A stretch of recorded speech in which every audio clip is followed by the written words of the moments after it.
जन जागृति साक्षरता अभियान में आपका स्वागत है। अब हम बात करेंगे अपने तीनों लूप्स के स्ट्रक्चर की। यदि हम तीनों लूप्स का प्रयोग करना चाहते हैं तो उसके पहले हम इनके स्ट्रक्चर्स की जानकारी होनी चाहिए।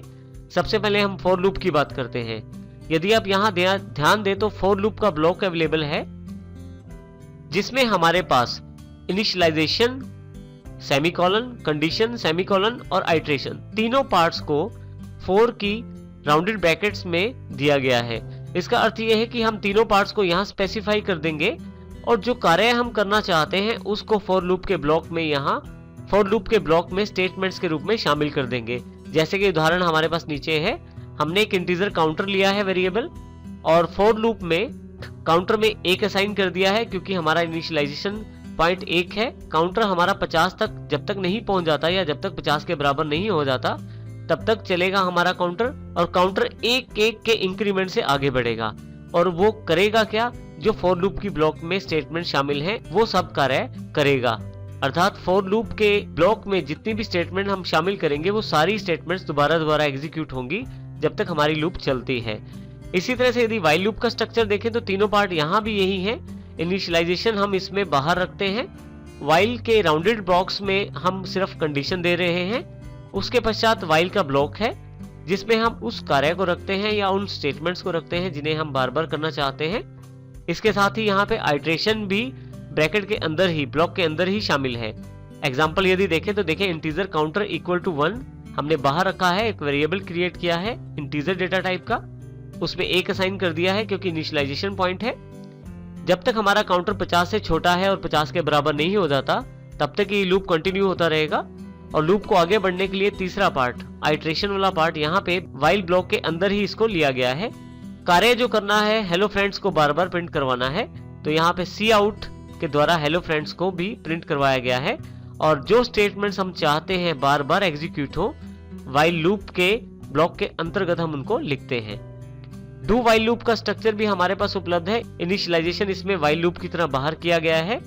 इस लूप को डू से स्टार्ट किया गया है, फिर ब्लॉक और फिर लास्ट में व्हाइल वाली कंडीशन को लास्ट में दिया गया है जिसमें हम कंडीशन को राउंडेड ब्रैकेट्स में मेंशन करते हैं। और सबसे इंपॉर्टेंट बात यदि आप देख, इस लूप के लास्ट में सेमीकोलन का प्रयोग किया गया है इस लूप को एंड करने के लिए। अब सेमीकोलन का ध्यान जरूर रखें, यहाँ पे लगाना जरूरी होता है। हमारे पास ब्लॉक के अंतर्गत, डू ब्लॉक के अंतर्गत हमने उन स्टेटमेंट्स को शामिल किया है जिनको हम बार बार एग्जीक्यूट करना चाहते हैं, और साथ ही यहाँ पे आइट्रेशन पॉइंट भी शामिल किया गया है। एग्जाम्पल यहाँ नीचे की तरफ हमारे पास उपलब्ध है, इंटीजर काउंटर इक्वल टू 1, एक वेरिएबल बनाया गया काउंटर जिसमें 1 असाइन किया गया, उसके पश्चात स्टेटमेंट जो प्रिंट करवानी है, और फाइनली काउंटर को प्लस प्लस किया गया यहाँ पे। इसी के साथ यहाँ पे नीचे देखें तो यहाँ पे कंडीशन नीचे की तरफ मेंशन की गई है। तो इस प्रकार हम इन स्ट्रक्चर्स का प्रयोग करते हुए इन लूप्स का प्रयोग कर सकते हैं।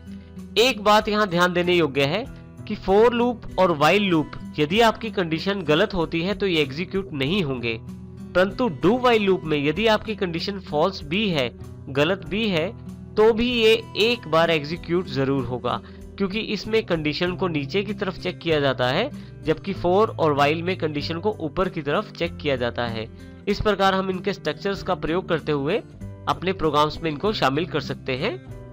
आइए सबसे पहले हम for loop 1.cpp का प्रोग्राम देखते हैं। इस प्रोग्राम को यहां से हम शुरू करते हैं। सबसे पहले 2 हेडर फाइल्स इंक्लूड की गई, iostream.h, conio.h। उसके पश्चात यहाँ पे वर्ड मेन फंक्शन शुरू किया गया है, लास्ट में वर्ड मेन फंक्शन को क्लोज कर दिया गया है। बीच में हमने इंटीजर काउंटर लिया है, और यदि आप लूप की तरफ देखें तो यहाँ पे हमने फॉर का ब्लॉक नहीं बनाया क्योंकि एक ही स्टेटमेंट है हमारे पास प्रिंट करवाने के लिए। एक से अधिक स्टेटमेंट हो तो हम यहाँ पे ब्लॉक का प्रयोग कर सकते हैं।